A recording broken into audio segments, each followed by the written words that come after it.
Now, not to segue in a totally different direction, but can you explain to me what deja vu is? Because it's something I feel pretty Wonderful. consistently. Yes, I love deja vu. So there's a common belief that before we actually incarnate or come into this physical body, we spend time planning out our life.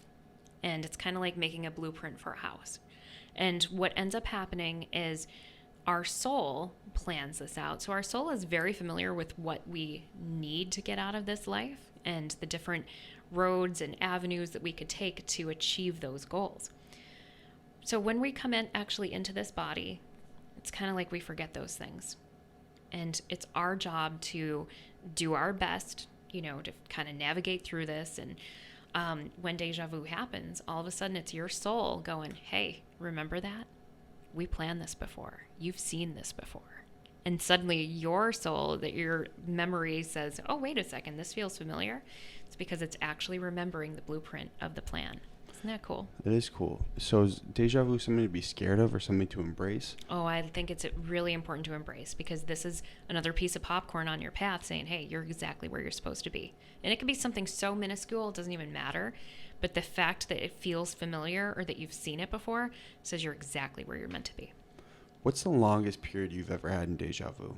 Because I had it once for like an hour and I was flipping out.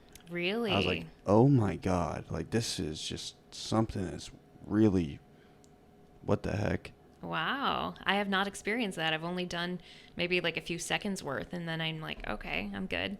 So what was that like for you? Well, when I say an hour, it wasn't like a continuous hour. It was they just kept popping up within an hour period. That's awesome. And I was just like, hasn't this like happened before? Like, I remember like having this conversation. I remember like feeling this exact way in the moment, and like feeling what I have to do next and remembering what I have to do next. Mm-hmm. It was just like really interesting. That's awesome though. I mean, did it make you walk away feeling like creeped out, or did it make you feel like, okay, I knew that these things were going to happen. I should feel good. Like it made me think like I got to hit up Melissa and get her on the podcast because she's got to debunk some of these issues for me. Yeah, so that's exactly what deja vu is. So see, you're more in tune than you give yourself credit to be.